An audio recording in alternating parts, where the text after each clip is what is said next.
going on, everybody? Welcome back to another video, and today we'll be doing the season 5 preview. We're showing y'all the roster. We'll be showing y'all all the things you need to know going into season 5. If you missed the last video, or if you really don't know what's going on, Coach Luke Hart is the new head coach of the SMU Crimson Storm.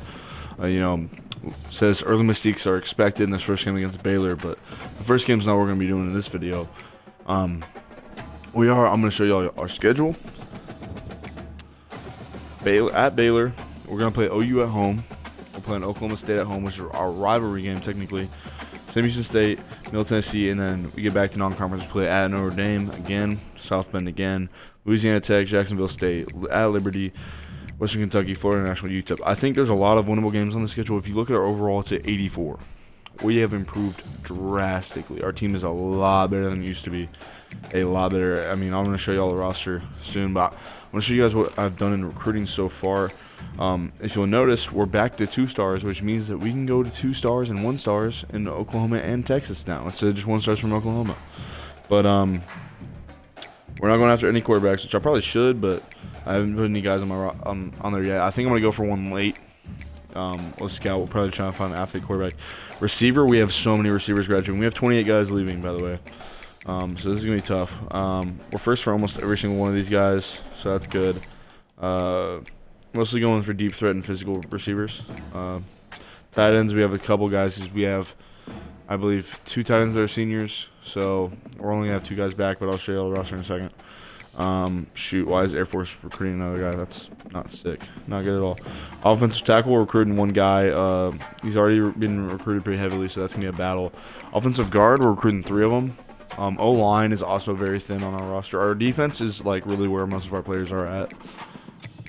We need O-line pretty badly. Center, we're recruiting 1 of those. So we're recruiting 5 offensive linemen.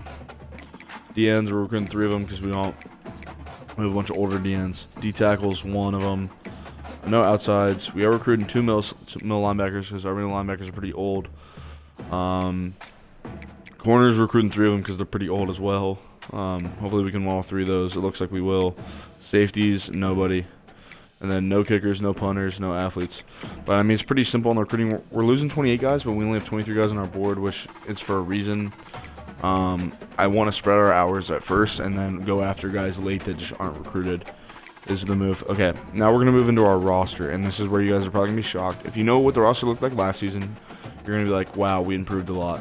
Which, there are some guys that shot up overalls on here that I'll show you all when we go through position by position. Bryson Evans is one of those guys. So it says on the top right that he's an 81, but Luke Hart is a tactician guy, which means that he gives +4 boost to Bryson Evans' abilities. Gives him boost in short accuracy throw, mid accuracy, throw on the run, throw under pressure, break sack. He has a 99 play action rating, which is crazy.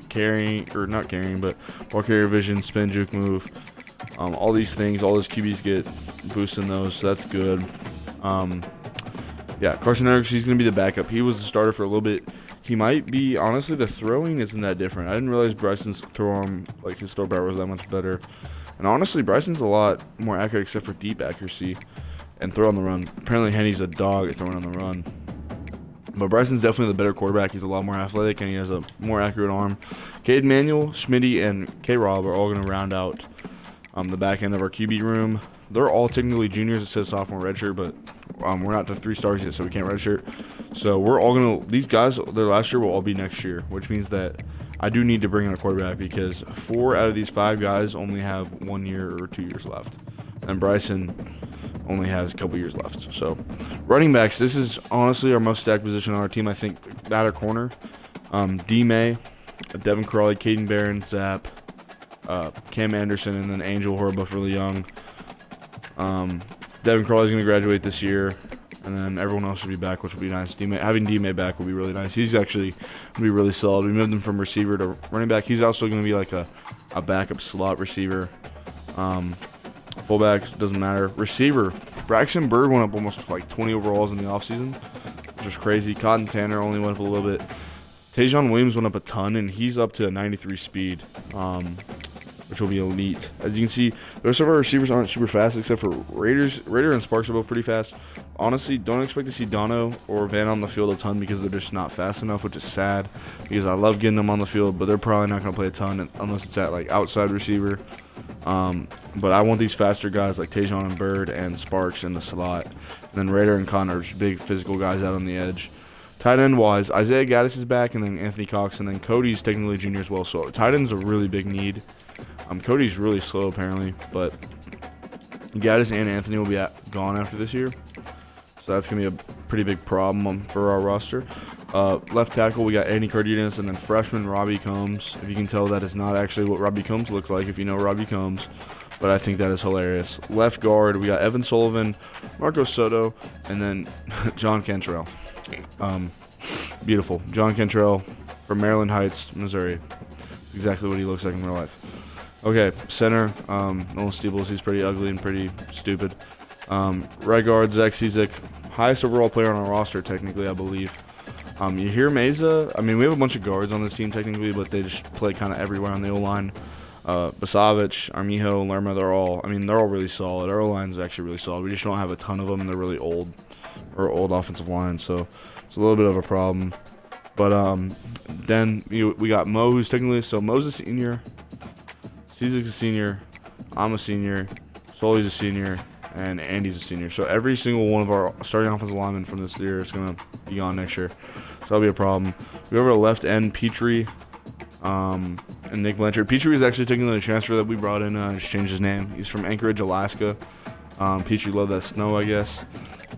They're both seniors. Alcorn and Jiggs are both basically sophomores, so that'll be good. We got a lot of depth on the D-line. Our team has a ton of depth.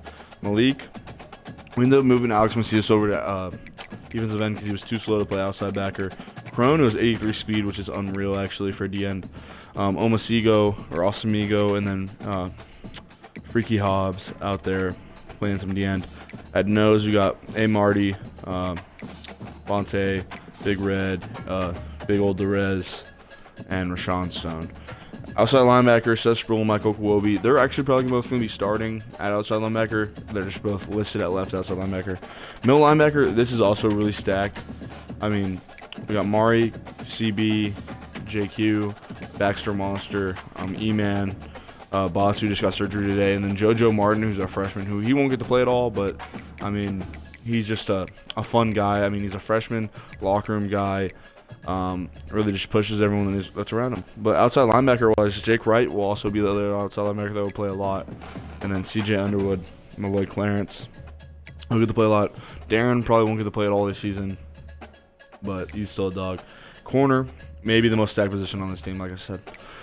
We got Dez, we got Thundercat, we got Kobe Nichols. Okay, another great thing about this is that everybody on this position except for Leon, E Minor, and Thundercat are going to be back next season. So we're going to see, easily went up so much over the offseason. I want to say he went up 23 or 22 overalls. It's nuts. Yagi, I mean, these 5 guys are really, really solid. I really hope Smith, E Minor, get to play. I think some of these guys are going to end up subbing at safety because safety's kind of a weak position. Corey's going to end up developing, and then Lamar's going to end up developing, which will be nice because Lamar's really fast. Safety-wise, Simons is developing amazing. He's just, I mean, he's a dog. 93 speed. The man coverage is low for him, but his zone is 93, so that's good. Isaiah Royal, program guy. I mean, we're losing most of these safeties. Jalen Mays will be gone as well. Aaron Randall's a junior. Safety room is really, really old, so that's going to be a problem. I'm going to have to figure that out. We'll have to probably move some corners around. Like I said, safety room's really old. We have 2 seniors over here.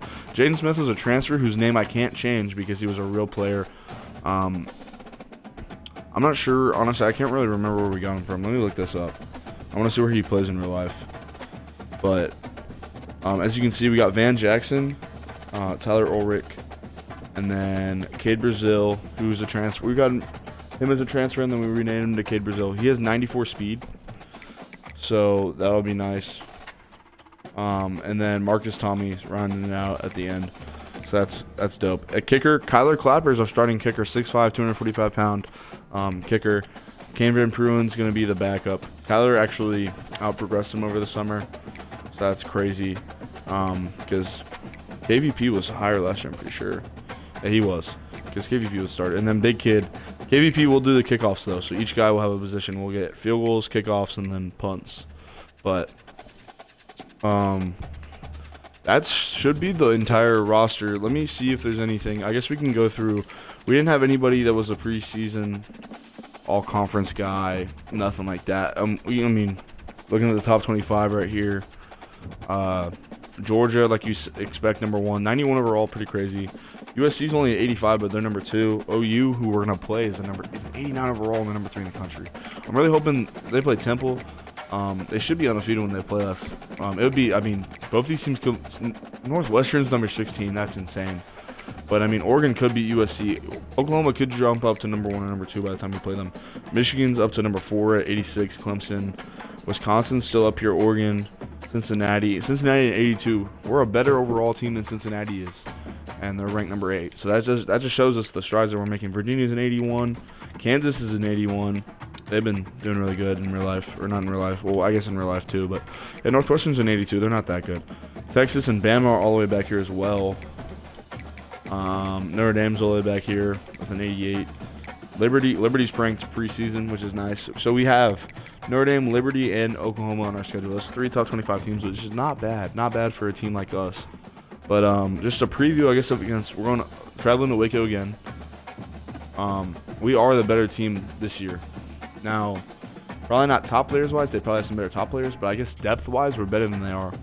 Which makes sense because we only brought in 3 freshmen. So our team has a ton of depth, a ton of returners. I mean, I think we had 80. We probably had 79 guys that returned on our roster, and then 3 freshmen, 3 transfers. Maybe, actually, it might have been more like 4 or 5 transfers. So like 75 plus returners. Either way, that's nuts. But yeah, I mean, I'm super excited. I think Luke Hart is going to make a run. I really do think we can win 8 or 9 games this season, get up to 3-star, or progress on our way up to 3-star, have some fun. Honestly, dominate the Conference USA, I think, would be a great time. But yeah, I mean, thanks for watching. Comment down below if you're excited, if you've made it to this point in the video, if you're excited for Season 5. We are in Season 5 of the rebuild, the hardest rebuild ever. Season 5, and the most games that we've won coming into the season is 4. I think we've won 6 games. Yeah, 6 games as a Division I program in 4 seasons. So we're averaging 1.5 wins per season. Let's get that up to, like, I don't know, 3 wins per season after this season. I don't know what we'd have to do to get up to 3. I'm not really good at math. Anthony Cox could probably tell you if you know him. But yeah, thanks for watching. Really excited. I'll see y'all in the first game against Baylor. Peace.